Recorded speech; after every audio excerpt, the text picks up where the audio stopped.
Bapak, Ibu-Ibu, selamat berjumpa kembali dalam forum studi penelitian perbandingan dan kajian lintas agama, forum studi perbandingan antara Judaisme, Kristen, dan Islam, forum studi perbandingan antara Alkitab dan Al-Quran. Pada kesempatan dan pertemuan kali ini, saya akan mengupas, akan membahas, dan mengomentari, akan menyanggah, akan menyangkal, atau dengan kata lain, saya akan mengkaji, akan mengkupas, akan membedah seperti halnya seorang dokter yang melakukan bedah operasi. Maka saya akan membedah Alkitab atau membedah doktrin gereja. Saya akan membuka, akan membongkar kebohongan dan penipuan para pemimpin-pemimpin gereja, para pastor dan pendeta dan para misionaris yang mengatasnamakan Yesus atau mengatasnamakan Tuhan dan kebenaran. Sebagaimana yang Anda lihat di video YouTube channel saya sudah banyak kupas dan saya kaji, saya bahas berbagai topik, judul, dan pokok bahasan yang berbeda yang saling bervariasi. Dan silakan Anda lihat di YouTube video channel. Sebagaimana yang Anda lihat juga, saya kupas video yang menampilkan debat ala atau versi sosial media, komentar, sanggahan, dan bantahan yang saya berikan kepada para individual, para tokoh tertentu, para pastor dan pendeta seperti Bambang Nurseno, seperti pendeta Saifuddin Ibrahim. Dan pada kesempatan kali ini saya akan merespon, akan mengomentari, akan membantah, menyanggah, dan bahkan akan mengungkap kebohongan dan penipuan para pemimpin-pemimpin gereja atau para pastor dan pendeta, para misionaris. Dan pada kesempatan kali ini saya akan mengupas, akan menampilkan cuplikan dari sosok pendeta Niko Joto Raharjo. Dari beberapa komentar yang saya baca di YouTube video channel, sebagian berkata dan berkomentar, kenapa tidak langsung debat publik aja, bertatap muka dengan orangnya kalau berani. Saya akan lebih senang, akan lebih bahagia dan menunggu-nunggu, menanti-nanti dialog dan debat publik dengan para pendeta, para pastor, dan para bisop. Bila ada pihak organisasi atau institusi atau sponsor yang berniat untuk mempertemukan saya dengan para pendeta dan para pastor, saya akan berterima kasih, saya akan bersedia untuk menerima dan melayani mereka. Dan sudah saya coba beberapa usaha, beberapa upaya. Seringkali saya datang ke gereja, berusaha untuk berbicara dan bertemu dengan para pendeta dan para pastor, dan saya mengundang mereka untuk mengadakan program dialog dan diskusi atau belajar bersama atau debat publik, apapun istilah yang mau kita pakai. Dan kebanyakan dari mereka tidak bersedia, tidak mau, tidak tertarik atau menolak undangan dan ajakan saya. Saya yakin ada beberapa alasan, ada beberapa faktor. Mungkin mereka tidak mau dipermalukan atau tidak mau ditelanjangi di depan umum, di depan jemaatnya, atau mungkin karena faktor dan alasan lain, mungkin karena mereka tidak mau kehilangan mata pencarian, tidak mau kehilangan jabatan dan uang atau penghasilan. Dan yang sudah pasti saya tahu alasan mengapa mereka tidak bersedia dan menolak untuk diajak debat publik, karena mereka takut kalah debat, karena mereka tidak memiliki ilmu dan bukti pengetahuan atas apa yang mereka percayai dan mereka yakini. Itulah sebabnya saya gunakan kesempatan apapun atau kesempatan dalam sosial media yang gratis ini untuk membangunkan mereka, para umat Kristen, para pemimpin-pemimpin mereka, para pastor, para pendeta, dan para misionaris, agar bersedia untuk membuktikan segala pengakuan, kepercayaan, dan keyakinan mereka. Karena kita tidak boleh hanya mengikuti, hanya percaya, hanya fanatik, mengekor, hanya mengikuti sesuatu tanpa bukti, tanpa alasan, dan tanpa ilmu pengetahuan yang jelas. Baiklah, sekarang kita akan mulai menunjukkan cuplikan dari ajaran atau khotbah pendeta Joto Raharjo. Lalu setelah itu akan saya komentari, akan saya beri sanggahan atau bantahan, atau mengkaji, menganalisa, dan mengupasnya dan membandingkannya dari berbagai sudut pandangan. Puji Tuhan, ada yang tidak bawa Alkitab. Mari kita baca 1 Korintus 15. Sebab yang sangat penting telah kusampaikan kepadamu, yaitu apa yang telah kuterima sendiri, ialah bahwa Kristus telah mati karena dosa-dosa kita sesuai dengan kitab suci, bahwa ia telah dikuburkan dan bahwa ia telah dibangkitkan pada hari yang ketiga sesuai dengan kitab suci, bahwa ia telah menampakkan diri kepada Kefas dan kemudian kepada ke-12 muridnya. Sesudah itu ia menampakkan diri kepada lebih dari 500 saudara sekaligus. Kebanyakan dari mereka masih hidup sampai sekarang, tapi beberapa di antaranya telah meninggal. Selanjutnya ia menampakkan diri kepada Yakobus, kemudian kepada semua rasul, dan yang paling akhir dari semuanya ia menampakkan diri juga kepadaku, sama seperti kepada anak yang lahir sebelum waktunya. Amin.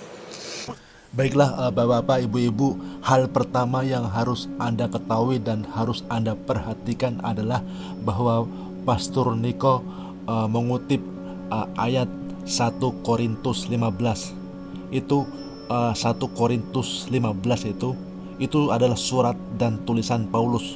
1 Korintus, 2 Korintus dan yang lainnya sebagainya itu di Perjanjian Baru itu adalah isi surat-surat dan ajaran Paulus. Nah, sementara Paulus dan Yesus itu ajarannya tidak sama, saling berbeda, saling bertentangan, saling bertubrukan. Paulus adalah rasul palsu. Paulus adalah rasul palsu, musuh dalam selimut. Bila Anda ingin mengetahui, akan saya tunjukkan segera. Paulus adalah nabi dan rasul palsu yang telah menyimpang, yang telah sesat, karena Paulus telah menyebarkan Injil yang berbeda dari aslinya. Paulus telah menyebarkan isu. Paulus telah menyebarkan fitnah dan kabar burung. Paulus telah menyebarkan Injil yang berbeda, yang tidak sama dari aslinya. Paulus lalu menyebarkannya kepada orang-orang Eropa, kepada orang-orang Yunani dan Romawi yang tidak seharusnya dia lakukan. Setelah Paulus menyebarkan kabar burung, Paulus menyebarkan Injil yang berbeda dari apa yang pernah diajarkan oleh Yesus. Lalu Paulus merubah-rubah, mengganti-ganti, lalu memodifikasi dan membuat ajaran baru yang bernama Kristen, yang seperti kita lihat sekarang ini. Paulus adalah pendiri, pencetus dan pelopor dari agama baru yang bernama Kristen. Paulus adalah pendiri lambang salib dan pendiri doktrin Trinitas, Tritunggal, Trisakti atau Trimurti.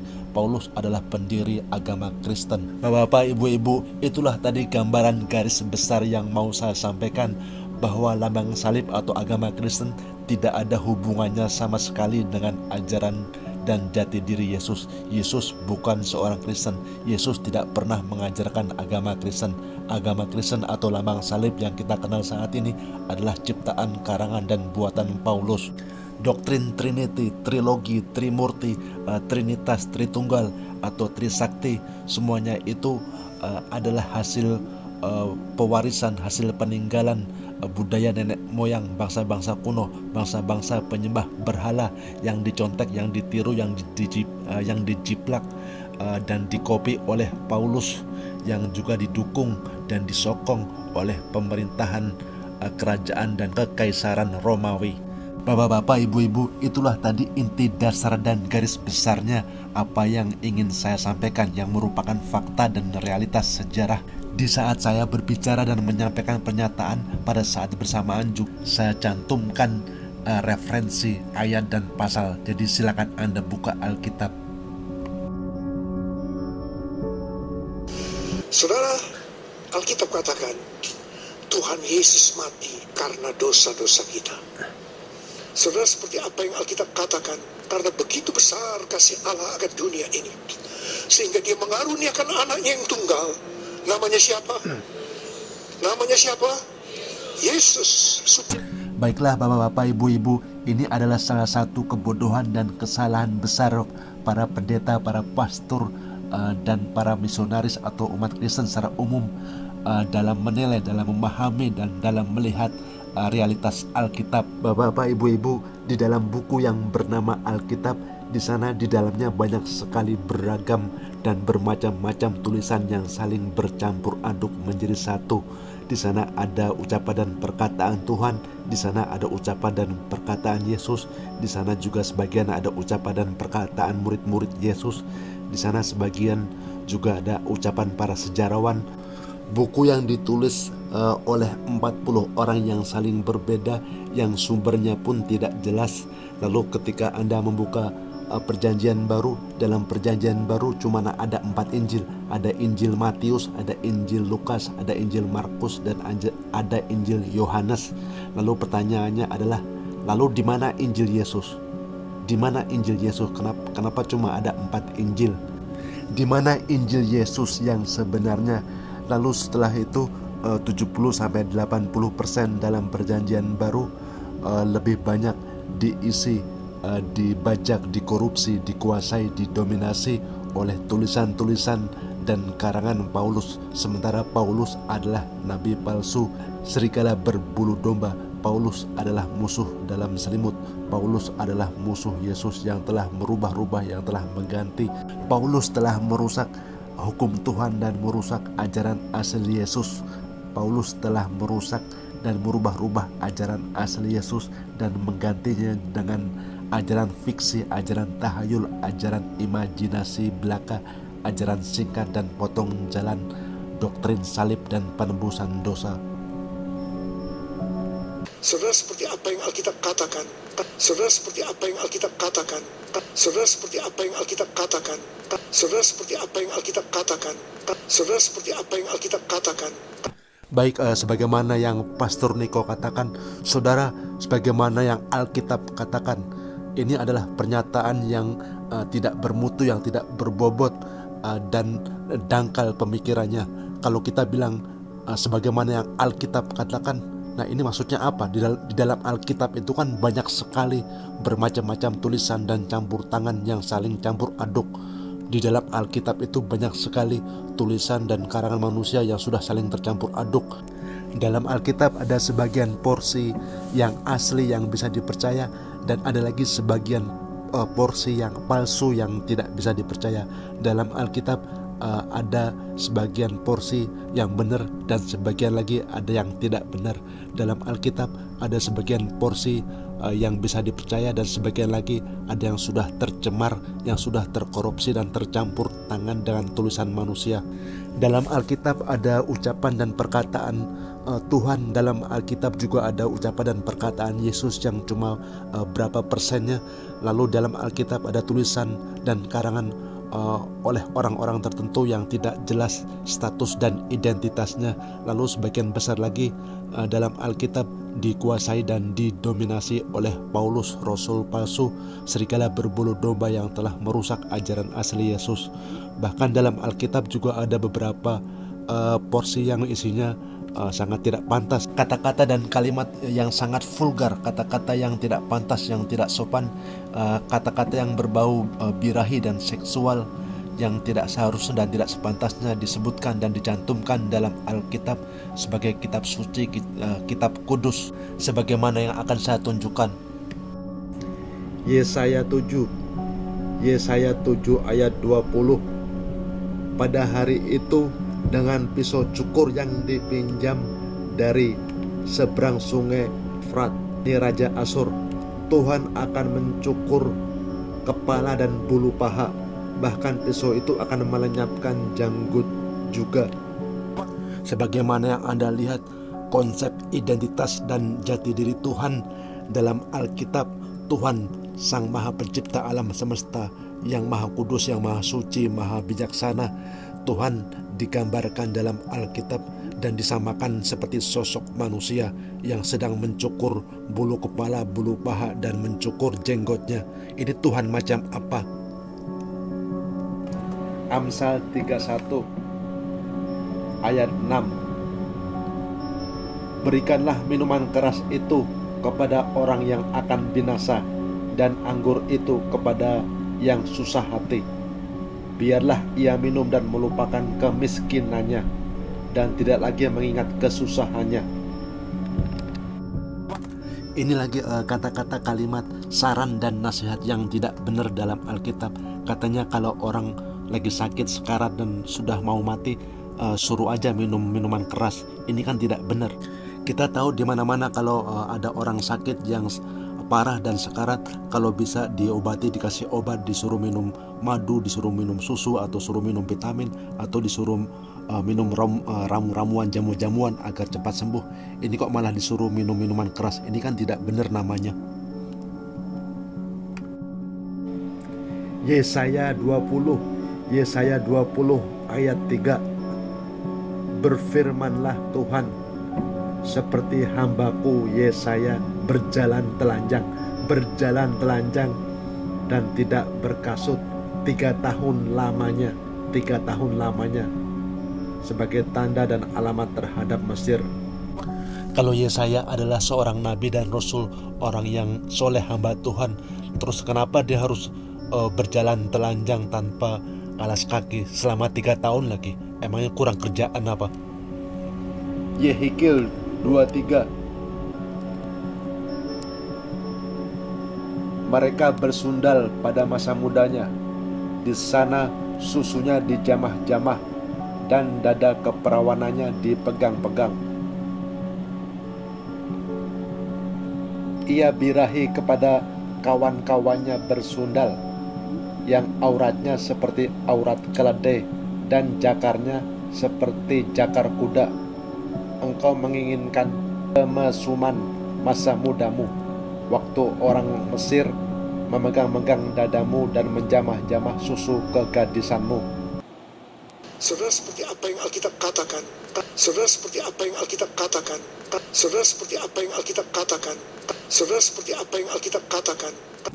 Seperti yang sudah saya katakan, bahwa dalam Alkitab itu isi dan kandungan keasliannya sudah tidak dapat dipercaya. Dalam Alkitab itu sudah banyak tercampur, sudah banyak terkontaminasi, sudah banyak tercemar dan sudah terkorupsi oleh tangan-tangan jahil dan sudah terkorupsi oleh tulisan dan karangan manusia. Dan ini kalau diibaratkan seperti orang jualan makanan atau jualan sayur. Ketika makanan sudah basi, sudah makanan yang sudah berapa hari yang lalu, ketika makanan basi, karena penjualnya tidak mau rugi, karena mau untung, akhirnya makanan itu supaya tidak ketahuan basinya dicampur aduk dengan yang segar. Akhirnya setelah dicampur aduk, yang makanan basinya menjadi tertutup, menjadi tidak ketahuan, menjadi terselubung. Dan begitulah taubahnya dengan berita-berita kabar burung, berita dongeng, berita-berita tahayul dan fiksi yang dikabarkan oleh seseorang yang mengatasnamakan kebenaran, mengatasnamakan agama dan hari akhir dan hari kiamat. Berita-berita yang berhubungan dengan ancaman siksa api neraka, dan berita-berita yang menjanjikan iming-iming agar masuk surga, jalan singkat, potong jalan, dan doktrin-doktrin penyelamatan dan penebusan dosa, dan adanya juru selamat yang sangat menjanjikan. Di dalam Alkitab, Paulus berkata, aku harus keras bertindak menentang atau menantang Yesus. Kisah Para Rasul 26 ayat 9. Di dalam Alkitab, Paulus berkata, dalam kelicikanku aku telah menjerat kamu dengan tipu daya. Maka itu artinya Paulus itu adalah penipu, telah menipu Anda dan saudara-saudara semuanya yang percaya dengan Paulus atau yang percaya dengan seluruh isi Alkitab. Silakan Anda buka 2 Korintus pasal 12 ayat 16. Inilah sosok Paulus dari Tarsus, pendiri, pelopor, pencetus, pendiri lambang salib dan doktrin penebusan dosa. Dalam Alkitab, Paulus berkata, aku diberi suatu duri dalam dagingku, yaitu seorang utusan iblis untuk menggocoh aku. 2 Korintus 12 ayat 7. Dalam Alkitab, Paulus berkata, apa yang aku katakan, aku mengatakan bukan sebagai seorang yang berkata menurut firman Tuhan, melainkan sebagai seorang bodoh. Kata lain dari kata bodoh adalah goblok atau tolol. Karena banyak orang yang bermegah duniawi, maka aku mau bermegah juga. 2 Korintus 11 ayat 17. Bapak-bapak, ibu-ibu, demikianlah sebagaimana yang saya tunjukkan dan saya kutip apa adanya, bahwa dalam Alkitab banyak sekali berbagai macam tulisan dan karangan manusia yang sudah tercampur aduk dalam Alkitab sudah banyak dikuasai, didominasi oleh tulisan-tulisan Paulus. Sedangkan Paulus sendiri adalah rasul palsu, serigala berbulu domba, musuh dalam selimut, sebagaimana pengakuan Paulus sendiri. Ajaran asli Yesus telah dirusak, telah diganti, dan telah dibajak, dan telah dikorupsi oleh Paulus.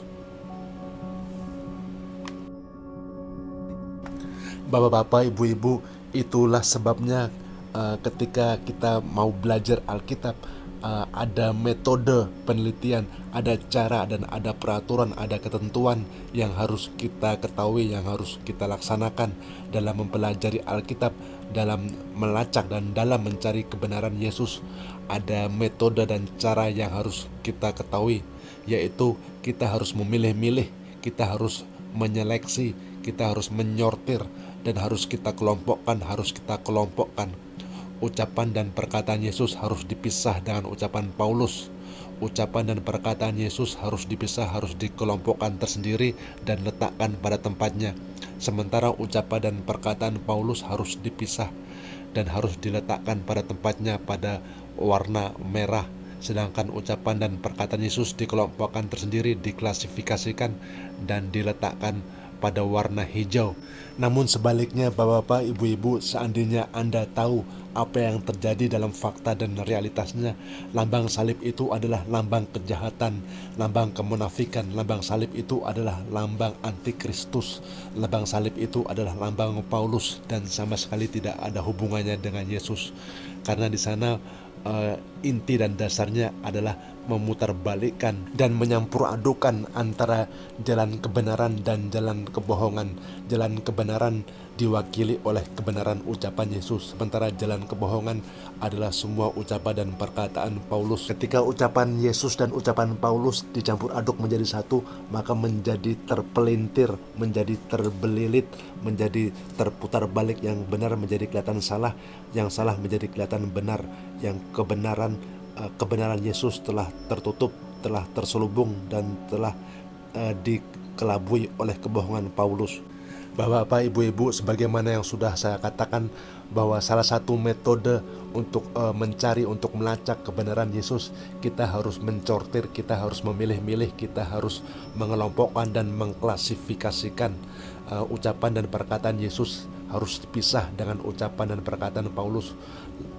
Pilih, diseleksi, dan ambil semua ucapan dan perkataan Yesus dan letakkan pada tempatnya pada warna hijau. Sedangkan ucapan dan perkataan Paulus harus dipisah, harus diseleksi, disortir, dan letakkan ucapan dan perkataan Paulus pada tempatnya tersendiri pada warna merah.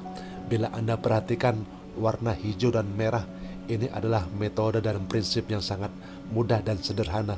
Sebagaimana halnya Anda melihat di jalan raya, ada lampu lalu lintas, ada lampu merah, lampu hijau, dan lampu kuning. Anda tahu apa warna hijau itu? Warna hijau artinya kita boleh berjalan ketika lampu hijau, dan lampu merah itu artinya berhenti, harus stop.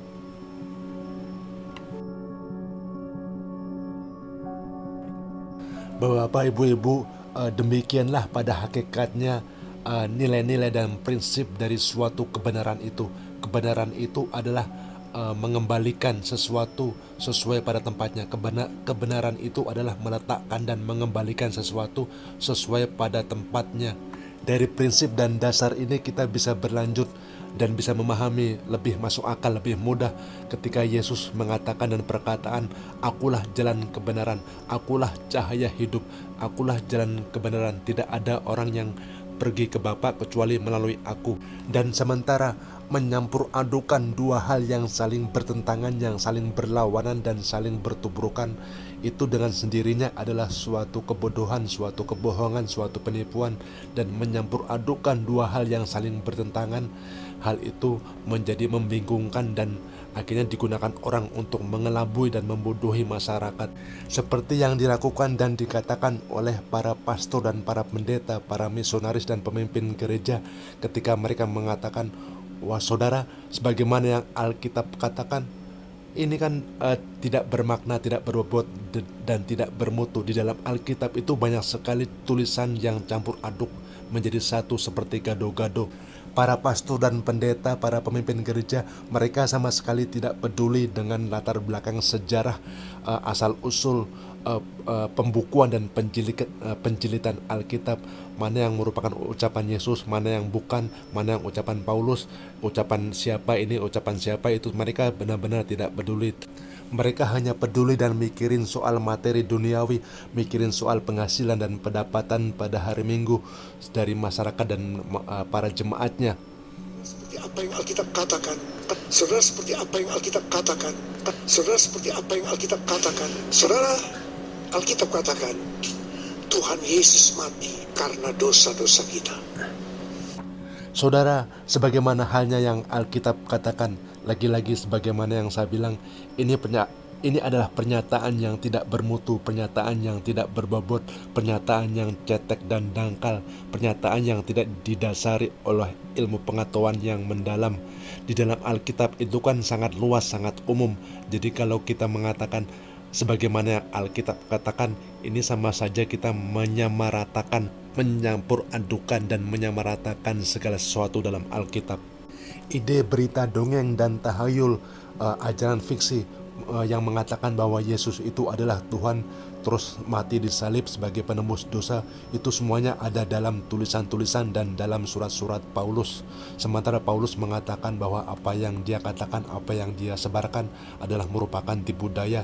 Apa yang dia katakan menurut perkataan Paulus, apa yang dia sebarkan, dongeng dan berita yang dia sebarkan, yang dia dakwahkan, bukan menurut firman Tuhan, tapi menurut pendapat, menurut opini dia sendiri sebagai seorang yang bodoh. Sepak terjang Paulus dalam menjalankan misi dakwahnya hanyalah didasari oleh motif materi duniawi, mengejar materi duniawi sebagaimana ucapan dia.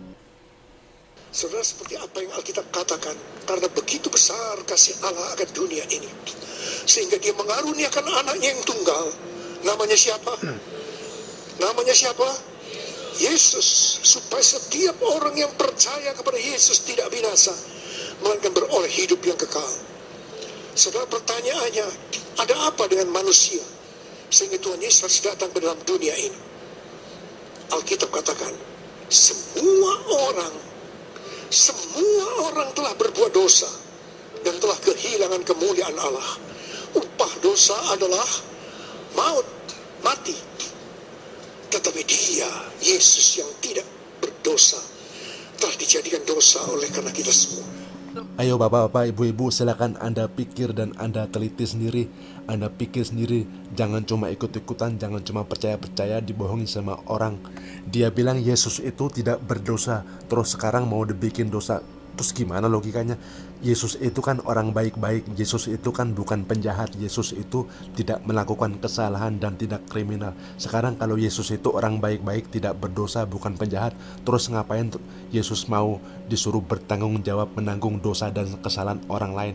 Ini kan tidak benar, tidak adil, tidak fair. Orang lain yang tidak bersalah, tidak tahu apa-apa, kok disuruh menanggung dosa dan kesalahan orang lain? Ini kan tidak benar, tidak adil. Kalau saya bersalah, kalau saya berbuat tindakan kriminal, kalau saya mencuri, kalau saya merampok atau korupsi, apa Anda mau yang ditangkap dan diadili dan bertanggung jawab untuk menanggung dosa dan kesalahan saya? Tentu saja Anda tidak mau. Yang namanya kebenaran itu di dalamnya harus bersihkan nilai-nilai, aspek dan prinsip kebenaran. Kebenaran itu prinsip dasarnya adalah masing-masing orang bertanggung jawab atas dosa dan kesalahan masing-masing. Tidak bisa orang lain yang bersalah dan berbuat tindak kriminal lalu Anda yang disuruh bertanggung jawab menanggung dosa orang lain. Ini kan tidak benar namanya. Bapak-bapak, ibu-ibu, di dalam Alkitab itu ada benarnya, juga ada yang tidak benarnya. Dalam Alkitab itu ada yang asli, ada yang masih murni, ada juga dalam Alkitab bagian yang palsu, ada yang tidak bisa dipercaya. Itulah sebabnya seperti tadi yang saya bilang, dalam mempelajari Alkitab, dalam mencari kebenaran, kita harus menyeleksi, kita harus mencortir, kita harus mengelompokkan, mengklasifikasikan. Jangan menyampur adukkan antara Paulus dengan Yesus, jangan menyampurkan antara ucapan Yesus dengan ucapan Paulus. Di sisi lain atau alasan lain, inilah sebabnya mengapa Tuhan semesta alam mengutus Nabi Muhammad, Nabi terakhir. Inilah sebabnya Tuhan semesta alam menurunkan kitab wahyu Al-Quran untuk menjelaskan, untuk menerangkan, dan untuk memberitahu umat Kristen, umat gereja agar mereka kembali ke ajaran Yesus yang sebenarnya.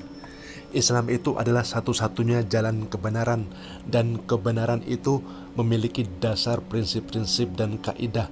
Kebenaran itu di dalamnya memiliki nilai-nilai dasar dan prinsip kebenaran, bahwa setiap orang bertanggung jawab atas dosa dan kesalahannya masing-masing.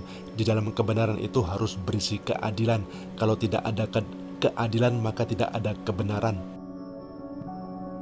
Saudara, seperti apa yang Alkitab katakan? Saudara, seperti apa yang Alkitab katakan? Saudara sekalian, kalau tadi Pastor Niko mengucapkan pernyataan, saudara, sebagaimana yang Alkitab katakan, saudara, seperti halnya yang Alkitab katakan, maka saya juga bisa mengucapkan hal yang sama. Saudara, seperti halnya yang Alkitab katakan, cuma saya akan pilih, saya ambil ayat-ayat yang bagus, yang benarnya. Kalau ada ayat-ayat yang tidak benar, maka harus dibuang. Baik, kita lihat beberapa ayat yang benar yang masih bisa dipercaya, yang berisikan nilai-nilai kebenaran. Anak tidak akan menanggung kesalahan ayahnya, dan ayah tidak akan turut menanggung kesalahan anaknya. Yehezkiel 18 ayat 20. Jadi bapak-bapak, ibu-ibu, itulah dasar dan prinsip yang benar. Setiap orang bertanggung jawab atas dosa dan kesalahannya masing-masing. Tidak ada istilah orang mati disalib untuk menebus dosa orang lain. Itu tidak benar namanya. Baik, kita lihat lagi dalam Alkitab yang menunjukkan atau membuktikan bahwa tidak ada doktrin penebusan dosa, tidak ada doktrin penyalipan dan pertumpahan darah di tiang salib. Semuanya itu adalah kebohongan belaka. Janganlah ayah dihukum mati karena anaknya, jangan pula anak dihukum mati karena ayahnya. Setiap orang harus dihukum mati karena dosa dan kesalahannya sendiri. Ulangan 24 ayat 16. Mari kita lihat lagi ayat lain yang menunjukkan bahwa tidak ada istilah orang mati disalib. Masing-masing orang bertanggung jawab atas dosa dan kesalahannya masing-masing. Setiap orang akan mati karena kesalahannya sendiri. Yeremia 31 ayat 30.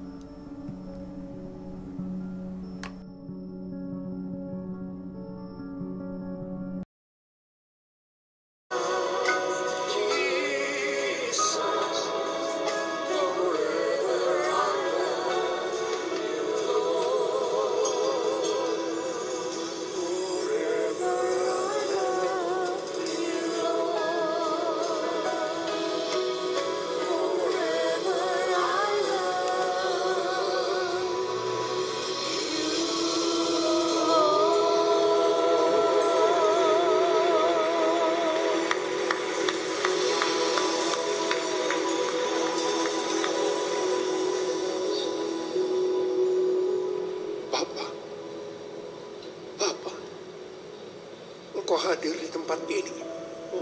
Engkau sedang menjamah kami satu persatu, anak-anak-Mu. Saat ini Engkau sedang menyembuhkan yang sakit. Engkau sedang membebaskan yang terikat. Engkau menghibur yang susah. Engkau menguatkan yang lemah. Engkau memberikan pengharapan-pengharapan baru bagi yang datang di keadaan putus pengharapan. Oh Tuhan Yesus, Engkau baik. Engkau sungguh baik. Engkau sangat baik pada kami semua. Bapak-bapak, ibu-ibu, jangan terlena, jangan terbuai, jangan terpengaruh, jangan mau dibodohi dan ditipu oleh para pemimpin-pemimpin gereja yang menjual agama dan ideologi, yang memuji-muji, memuja-muja dan mempertuhankan Yesus, namun kenyataan amal perbuatannya bertolak belakang, berlawanan. Mereka tidak mengikuti dan tidak percaya dengan Yesus sama sekali. Mereka justru berbalik, berlawanan. Mereka lebih percaya dan lebih mengikuti semua ucapan dan perkataan Paulus. Saudara sekalian, kenyataan dan faktanya adalah bahwa Yesus tidak mati dan tidak disalib. Yang mati dan disalib adalah muridnya sendiri yang mengkhianati dia, yaitu Judas Iskariot. Anda bisa lihatnya di video lain untuk lebih jelas dan lebih detailnya. Namun pada kesempatan kali ini akan saya tunjukkan 3 ayat, 3 tempat dari ucapan Yesus yang menunjukkan bahwa Yesus bukanlah seorang Kristen, yang menunjukkan bahwa Yesus tidak pernah mengajarkan agama Kristen. Markus 7 ayat 6, Yesus berkata, "Benarlah nubuat Yesaya tentang kamu, hai orang-orang munafik. Sebab ada tertulis, bangsa ini memuliakan aku dengan bibirnya, padahal hatinya jauh daripadaku. Percuma mereka beribadah kepadaku. Sedangkan ajaran yang mereka ajarkan ialah perintah manusia. Perintah Allah kamu abaikan untuk berpegang pada adat istiadat manusia." Yesus berkata pula kepada mereka, "Sungguh pandai kamu mengesampingkan perintah Allah, supaya kamu dapat memelihara adat istiadatmu sendiri."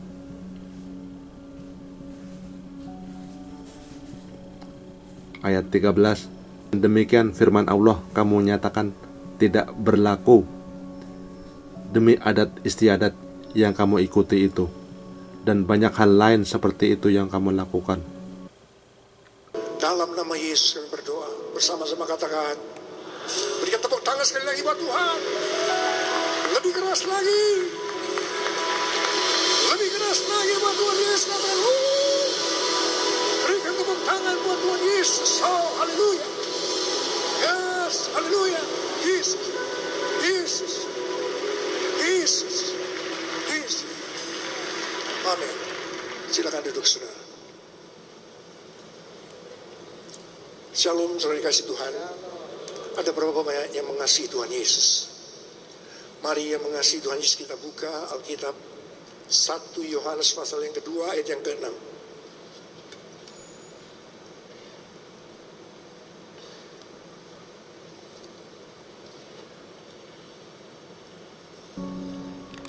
Bapak, Ibu-ibu, ucapan Yesus di Markus 7 ayat 6 sampai 9 ini begitu jelas sekali, begitu gamblang menunjukkan ciri-ciri, gambaran dan ciri khas atau kondisi umat Kristen atau umat gereja. Mereka memuji-muji, memuja-muja, menyanjung-nyanjung dan meninggikan nama Yesus. Mereka beribadah kepada Yesus dengan bibirnya yang manis, namun perbuatan dan perilaku mereka jauh daripada Yesus. Apa yang mereka lakukan adalah perintah dan agama Paulus, perintah dan tradisi nenek moyang, ajaran dan buatan Paulus.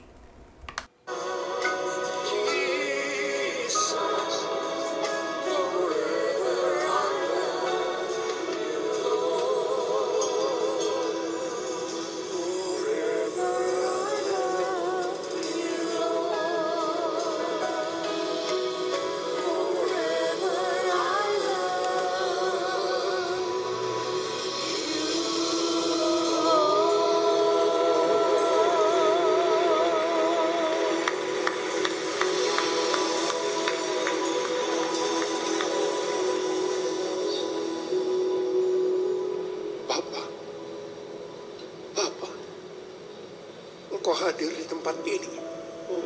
Engkau sedang menjamah kami satu persatu, anak-anak-Mu. Saat ini Engkau sedang menyembuhkan yang sakit. Engkau sedang membebaskan yang terikat. Engkau menghibur yang susah. Engkau menguatkan yang lemah. Engkau memberikan pengharapan-pengharapan baru bagi yang datang dengan keadaan putus pengharapan. Oh Tuhan Yesus, Engkau baik. Engkau sungguh baik. Engkau sangat baik pada kami semua. Bukti berikutnya Matius pasal 14 ayat 8. Sebagaimana Anda lihat, berbunyi, "Bangsa ini memuliakan aku dengan bibirnya, padahal hatinya jauh daripadaku. Percuma mereka beribadah kepadaku, sedangkan ajaran yang mereka ajarkan ialah perintah manusia." Nah, ayat pasal 14, Matius pasal 14 ayat 8 dan 9 membuktikan secara jelas deskripsi, ciri-ciri dan gambaran umat gereja atau umat Kristen. Jadi ayat ini begitu jelas sekali, ucapan dan firman Yesus bahwa Yesus tidak pernah mengajarkan ajaran Kristen. Coba Anda pikirkan dan Anda renungkan secara mendalam. Bangsa ini memuliakan aku dengan bibirnya, atau umat ini atau bangsa ini memuliakan aku dengan bibirnya. Coba Anda pikirkan dan Anda renungkan secara mendalam. Siapakah bangsa ini? Siapakah umat yang dimaksud di sini? Tentu saja umat Kristen. Hanya umat Kristen lah yang memuji-muji, yang memuja-muja Yesus. Haleluya, haleluya. Dengan nama Yesus, dengan nama Yesus. Jadi bangsa ini memuliakan aku dengan bibirnya, padahal hatinya jauh daripadaku. Jadi umat Kristen memuji-muji, beribadah, sembahyang, menyembah Yesus, tapi hatinya jauh daripadaku. Ayat berikutnya, percuma mereka beribadah kepadaku, percuma atau sia-sia mereka sembahyang, beribadah, menyembahku. Sedangkan ajaran yang mereka ajarkan ialah perintah manusia. Nah, perintah manusia di sini adalah perintah Paulus. Jadi ajaran Kristen, ajaran gereja, ajaran tiang salib itu adalah perintah buatan karangan manusia, atau ajaran salib, ajaran Kristen, ajaran penembusan dosa, ajaran konsep tiga Tuhan dalam satu Tuhan dalam tiga, atau ajaran doktrin Trinitas. Itu semua adalah perintah dan buatan manusia, buatan Paulus dan peninggalan kekaisaran Romawi. Di ayat ini, pasal dan ayat ini begitu jelas sekali bahwa Yesus tidak pernah mengajarkan ajaran Kristen. Ingat sekali lagi bahwa agama Kristen atau lambang salib adalah lambang fiksi, imajinasi belaka, ajaran tahayul, peninggalan nenek moyang, tradisi penyembah berhala, dan peninggalan kerajaan kekaisaran Romawi. Baiklah, kita akan lihat ayat dan bukti berikutnya yang menunjukkan bahwa Yesus bukanlah seorang Kristen dan Yesus tidak pernah mengajarkan agama Kristen.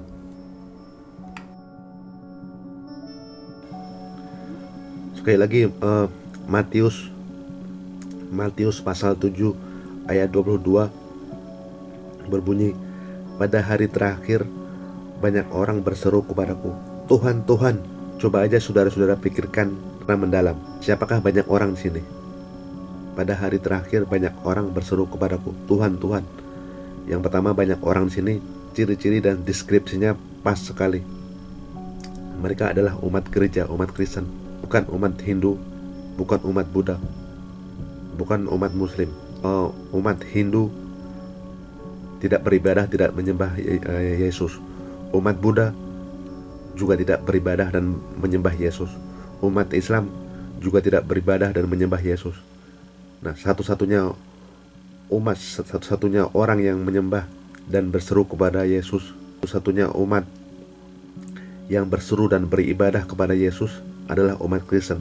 Jadi sangat jelas sekali, pada hari terakhir banyak orang yang berseru kepadaku. Nah, banyak orang di sini tentu saja yang dimaksud sini adalah umat gereja.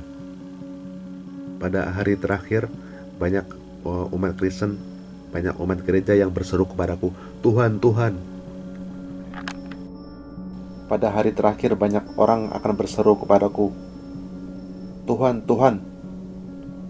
Bukankah kami bernubuat demi namamu dan mengusir setan demi namamu dan mengadakan banyak mujizat demi namamu? Pada waktu itu aku akan berterus terang kepada mereka dan berkata, aku tidak pernah mengenal kamu. Aku tidak pernah mengenal kamu. Enyahlah daripadaku, kamu sekalian pembuat kejahatan.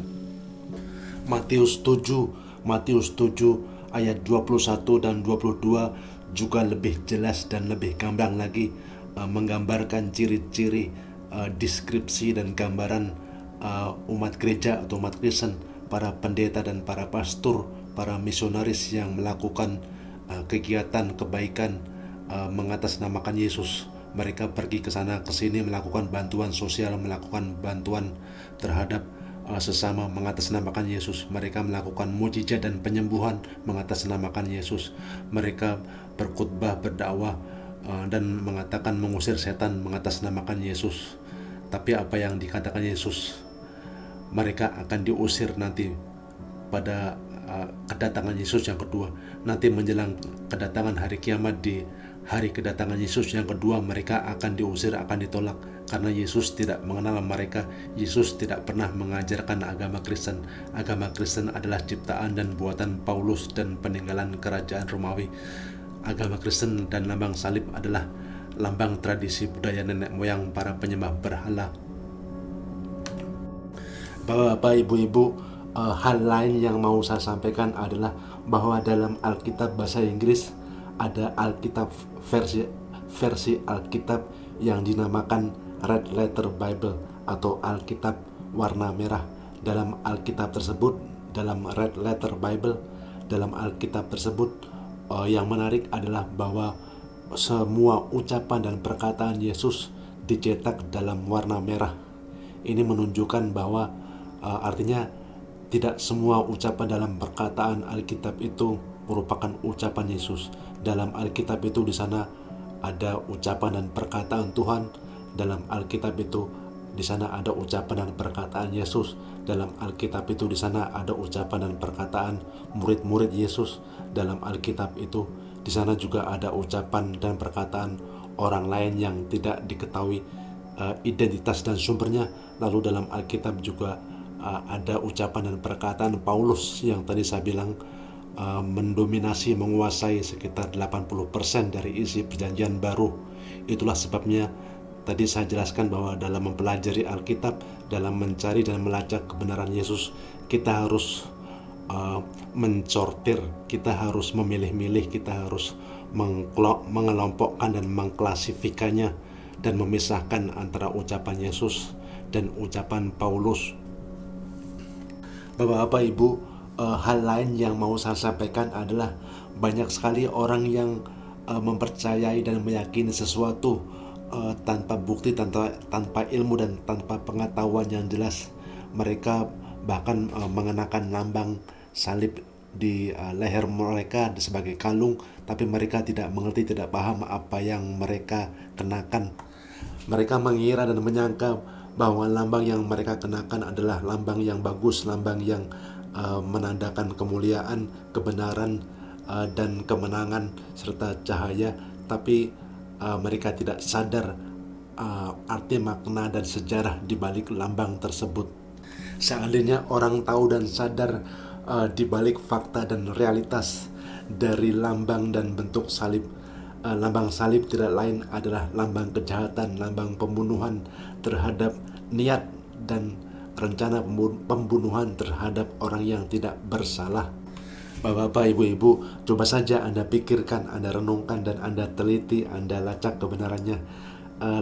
Lambang salib atau tempat lokasi dalam sejarahnya yaitu di Israel, di mana waktu itu 2000 tahun yang lalu, yang dinamakan Bukit Golgota. Bukit Golgota adalah tempat di mana para penjahat, para koruptor, para bandit, penjahat kelas kakap dihukum dan dieksekusi.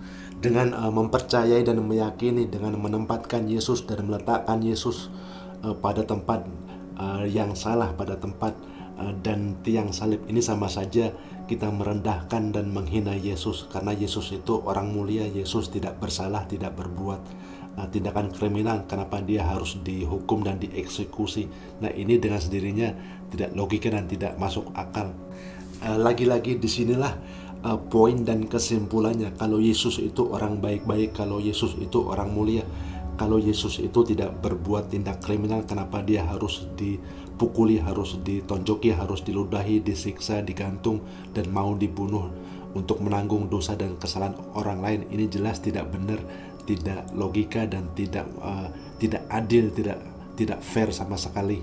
Dan disinilah poin dan letak di mana kita katakan ini semuanya adalah ajaran fiksi, ajaran tahayul, ajaran imajinasi belaka, ajaran mitos dan ajaran dongeng yang dibesar-besarkan, yang intinya tidak lain adalah rencana niat pembunuhan terhadap orang yang tidak bersalah. Ini adalah tindak kejahatan kriminal. Apapun alasannya, yang namanya kriminal adalah kriminal. tindakan dan rencana untuk membunuh orang baik-baik yang tidak bersalah itu adalah tindakan kejahatan apapun alasannya. Dan yang lebih jahat dan lebih liciknya lagi, karena di sana sudah dipoles, sudah diperindah, sudah dipercantik, dan mereka memuji-muji, memuja-muja Yesus, seakan-akan Yesus telah berbuat sesuatu, telah berjasa, dan mereka menjadikan Yesus sebagai seorang pahlawan. Bapak-bapak, ibu-ibu, Yesus pada dasarnya, pada hakikatnya secara realitas, Yesus itu adalah korban atau batu tumbal. Yesus adalah korban dari kejahatan kriminal. Namun kok malah terbalik dan dibalik, seolah-olah Yesus telah berkorban, telah berjasa seperti pahlawan. Seperti yang tadi Anda dengar dari khotbah pendeta Niko, dia bilang, "Oh Yesus, haleluya, haleluya, terima kasih Yesus, kamu baik sekali, kamu telah berjasa, telah menebus dosaku, terima kasih Yesus." Ini seolah-olah dan seakan-akan Yesus telah berjasa dan menempatkan Yesus sebagai pahlawan. Lagi-lagi dan berulang kali saya katakan, saya sampaikan bahwa ini semuanya adalah imajinasi belaka, ajaran fiksi, ajaran mitos, ajaran tahayul, dan tidak ada realitasnya dalam dunia kenyataan. Ini tak ubahnya seperti film-film kartun, film-film pahlawan, superhero, Superman atau Batman atau Spiderman dan lain sebagainya. Although, to be fair, they've never faced a threat as dire as this one. The Dark Knight detective, Batman, the Man of Steel, Superman. Together, they are the Justice League, the most powerful force for good on this planet. They have never failed in their quest.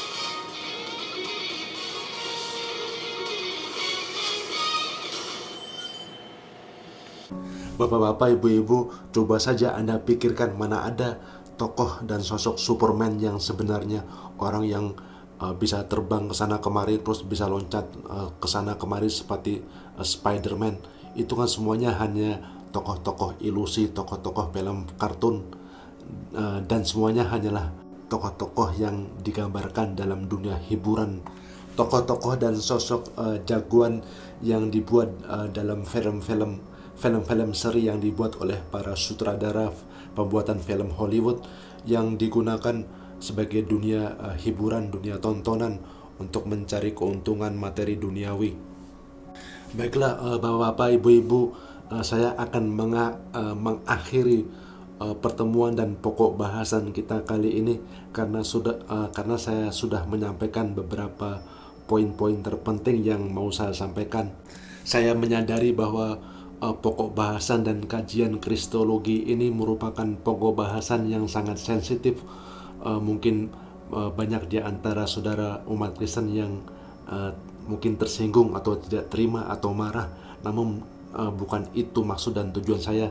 Niat dan tujuan saya adalah untuk menunjukkan jalan kebenaran Yesus yang sebenarnya, dan untuk mengajak umat gereja agar kembali ke ajaran Yesus yang sebenarnya, ajaran Yesus yang aslinya. Tentu saja niat, perbuatan, dan usaha yang saya lakukan adalah perbuatan baik bila Anda benar-benar menyadari. Tentu saja saya bermaksud mengajak umat Kristen dan umat gereja agar masuk surga. Dan tentu saja kita semuanya ingin dan berangan-angan dan bercita-cita ingin mendapatkan pintu surga. Dan siapa sih yang tidak mau masuk surga? Itulah sebenarnya niat dan tujuan saya untuk menyampaikan dakwah kebenaran ini. Bapak-bapak, ibu-ibu, ketahuilah bahwa jalan, arah, dan tujuan menuju pintu surga itu tidak mudah, tidak gampang, dan tidak ada yang gratis. Surga itu tidak didapatkan secara gratis dan mudah.